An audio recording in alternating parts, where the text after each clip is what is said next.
এনেকুৱা যে দিন এটা আহিব বুলি ভবা নাছিলোঁ। বহুত কষ্ট কৰি ইউটিউবত কাম কৰিছিলোঁ। প্ৰায় 40,000 ছাবস্ক্ৰাইবাৰ গোটাইছিলোঁ বহুত কষ্ট কৰি। কিন্তু হঠাৎ ইউটিউবৰ পৰা নোহোৱা হৈ গ'ল চেনেলটো। হঠাৎ ইউটিউবে চেনেলটো ডিলিট কৰি দিলে। ইউটিউব চেনেল এটা চলোৱা মুখৰ কথা নহয়। বহুত কষ্ট বুলি ক'ব লাগিব ইউটিউব চেনেল এটা চলোৱা। আজি মোৰ দশা একেবাৰে বেয়া। সেইটো কাৰণে মই ইউটিউবত ফেচবুকত মই এইকেইদিন এক্টিভে নাই। কালি যোৱা ৰাতি হঠাৎ মোলৈ মেইল আহিলে যে ইউটিউব চেনেলটো ইউটিউবৰ পৰা ৰিমুভ কৰি দিয়া হৈছে। কি কাৰণত কৰি দিলে মই একো গমেই নাপাওঁ আৰু আচলতে ইউটিউব চেনেল চলাবলৈ হ'লে বহুত ৰুল ৰেগুলেশ্যন বহুত মানি চলিব লাগে। বহুত তাৰ কমিউনিটি গাইডলাইন আছে। সেই গাইডলাইনবিলাক ফ'ল' কৰিব লাগে।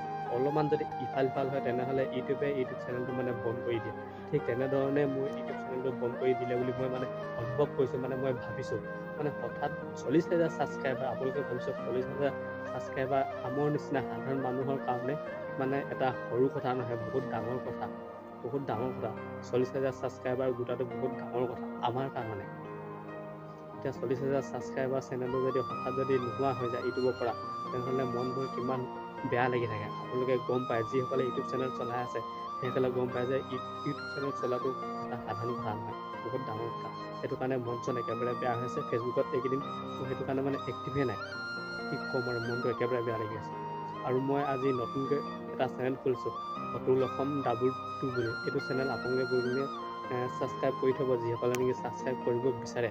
আৰু ফেচবুকত যদি মোক কোনোবা যদি ফ'ল' কৰা নাই, তেনেহ'লে আজিৰ পৰা ফ'ল' কৰি দিয়া আৰম্ভ কৰি দিয়ক। কিয়নো আজিৰ পৰা মই ফেচবুকতো ভিডিঅ' দিম বুলি ভাবিছোঁ। গম পাইছেনে? আপোনালোকে মোৰ আগৰ ইউটিউব চেনেলটো অতুল অসম বুলি আছিলে, সেইটো চেনেলটো আপোনালোকে ইউটিউবত চাৰ্চ কৰি চাব পাৰে। কিন্তু তাত একোৱে নোলায় ইউটিউব চেনেলটো একেবাৰে নোহোৱা কৰি দিলে ইউটিউবে। একেবাৰে ডিলিট কৰি দিলে, একেবাৰে টাৰ্মিনেট কৰি দিলে, ইউটিউবৰ পৰা নোহোৱা হৈ গ'ল। মনটো বহুত বেছি বেয়া লাগি আছে। বহুত কষ্ট কৰি আজি 40,000 ছাবস্ক্ৰাইবাৰ গোটাইছিলোঁ। বহুত আশা আছিল কিন্তু ইউটিউব চেনেলটোক লৈ। আৰু এটা কথা, ইউটিউবৰ পৰা মই যিমান টকা পইচা পাইছিলোঁ, বহুত মানুহক মই সহায় কৰিছিলোঁ। কিন্তু সেই সহায় কৰা ভিডিঅ' কাহিনী মই বনোৱা নাছিলোঁ। গম পাইছেনে? বহুত মানুহক মই সহায় কৰিছোঁ।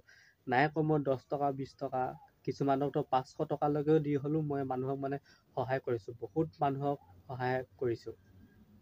যিমানখিনি ফেচবুকৰ পৰা বা বিকাশ সমিতিত যিমানখিনি মানুহক সহায় কৰা ভিডিঅ' শ্বেয়াৰ কৰে, তাত মই বহুত মানুহক সহায় কৰিছোঁ 2 টকা পইচা দি।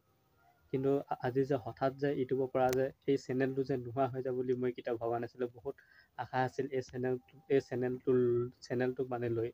বহুত সপোন আছিল। আজি সেই সপোন নিমিষতে ভাঙি চুৰমাৰ হৈ গ'ল।